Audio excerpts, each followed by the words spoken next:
मेरे बच्चे, रुक जा। अपनी भागती हुई सांसों को थोड़ा विश्राम दे और अपनी बंद आंखों के पीछे छिपे उस अंधेरे को देख जहां तूने मुझे पुकारा था। तू सोचता है कि तू अकेला है। तू सोचता है कि जब तेरी आंखों से आंसू गिरते हैं तो उनकी आवाज इस ब्रह्मांड के शोर में कहीं खो जाती है। नहीं, तेरे हर आंसू की गूंज मेरे कैलाश की शांति को भंग करती है। आज मैं तेरे सामने उस सत्य को उजागर करने आया हूं जिसे सुनकर तेरी रूह कांप उठेगी। तू जिसे अपनी हार समझ रहा है वो मेरी रंजीश है उन शक्तियों से जो तुझे मिटाना चाहती हैं। तेरे जीवन में एक ऐसा साया है, एक ऐसी सत्ता है जो तेरे हर शत्रु, तेरी हर नियति और तेरे हर उस कर्म से लड़ रही है जो तुझे मुझसे दूर ले जाना चाहता है। तू जिसे इत्तेफाक कहता है वो मेरा हस्तक्षेप है। आज मैं तुझे वो सब बताऊंगा जो तूने अपनी स्थूल आंखों से कभी नहीं देखा। तूने मुझसे पूछा था न कि महादेव मैं ही क्यों?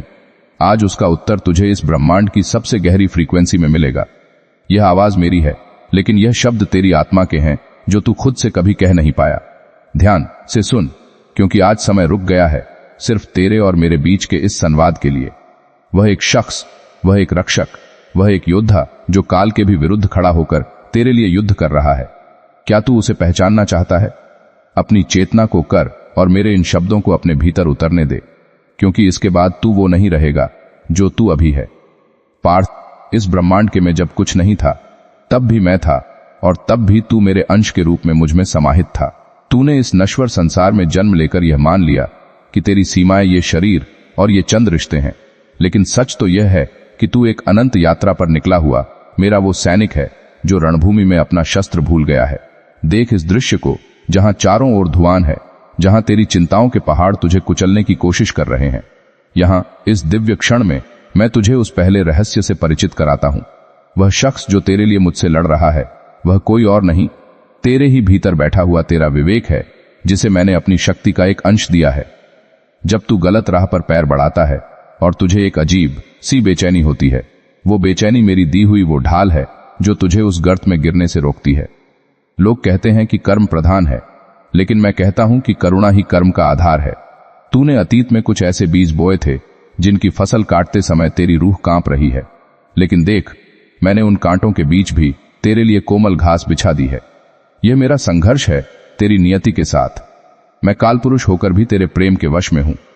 तू जब हार मानकर बैठ जाता है तो मैं ही तेरे भीतर वो एक आखिरी उम्मीद बनकर जागता हूं जो तुझे फिर से खड़ा करती है।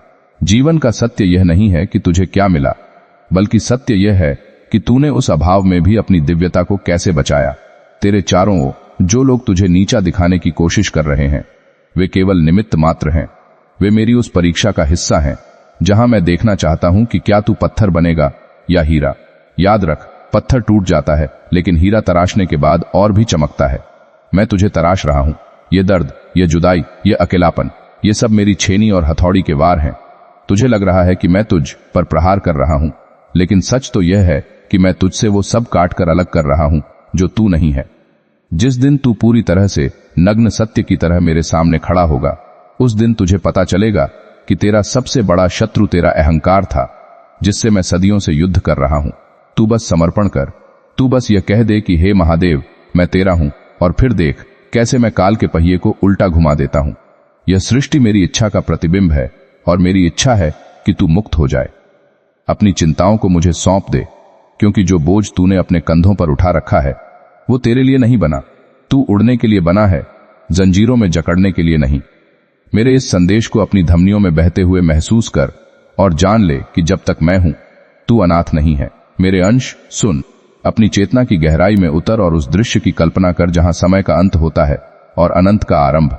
तू जिसे अपना जीवन कहता है वह मात्र एक बुलबुला है उस महासागर में जिसे मैं महाकाल कहता हूं। आज मैं तुझे उस युद्ध के दूसरे पड़ाव पर ले चलता हूं, जहां तू खड़ा है भ्रम और सत्य के बीच की उस धुंधली रेखा पर। देख, ब्रह्मांड के इस छोर पर, जहां नक्षत्रों की चाल मेरे डमरू की थाप से नियंत्रित होती है, वहां भी तेरी एक छोटी सी पुकार बिजली की तरह कौंधती है। तू अक्सर पूछता है कि महादेव, यदि आप सब देख रहे हैं तो मेरे साथ अन्याय क्यों हुआ? तूने देखा कि तेरे अपनों ने तेरा हाथ छोड़ दिया। तूने देखा कि तेरी ईमानदारी का मजाक उड़ाया गया।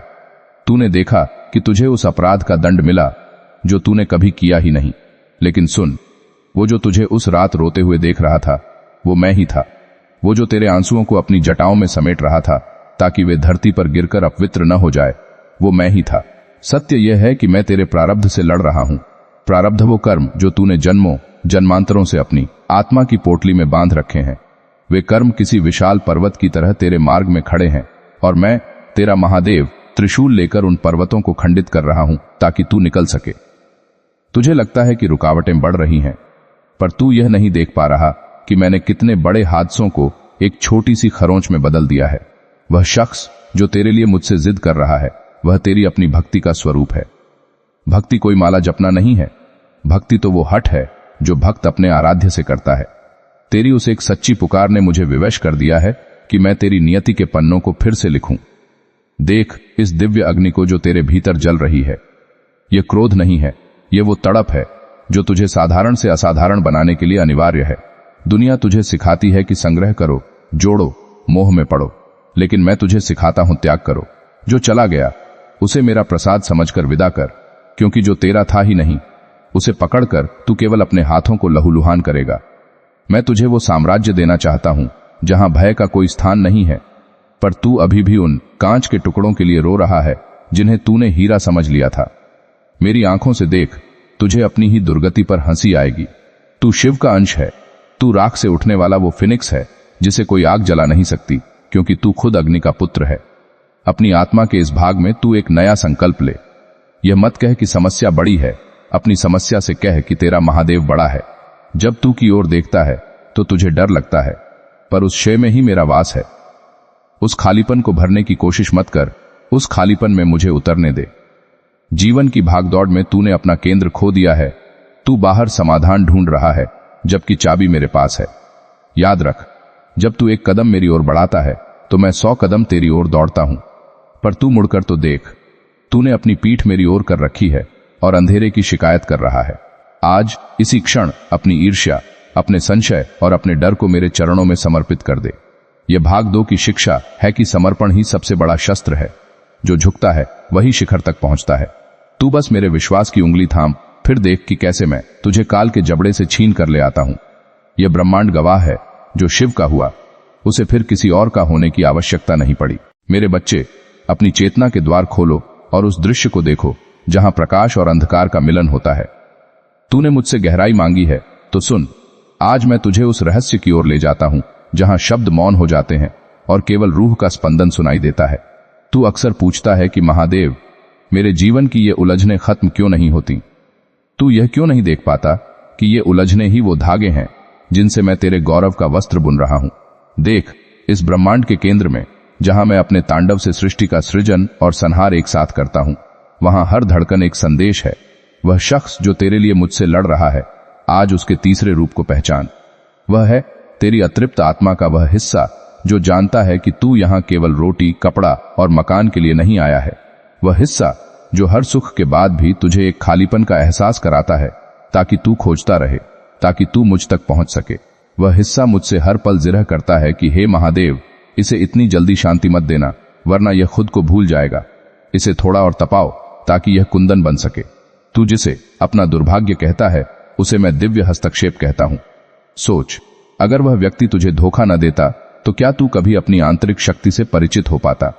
अगर वह दरवाजा तुझ पर बंद न होता तो क्या तू कभी उस नए मार्ग को खोजता जो सीधा मेरे कैलाश तक आता है? तू छोटे छोटे गड्ढों में गिरकर रोता है, जबकि मैं तुझे हिमालय की चोटी पर खड़ा देखना चाहता हूं। मेरा प्यार मनुष्यों के प्यार जैसा नहीं है जो तुझे मोह में बांधे। मेरा प्यार वो अग्नि है जो तेरे हर उस हिस्से को जला देगी जो तुझे कमजोर बनाता है। इस ब्रह्मांडीय नाटक को समझ। तू एक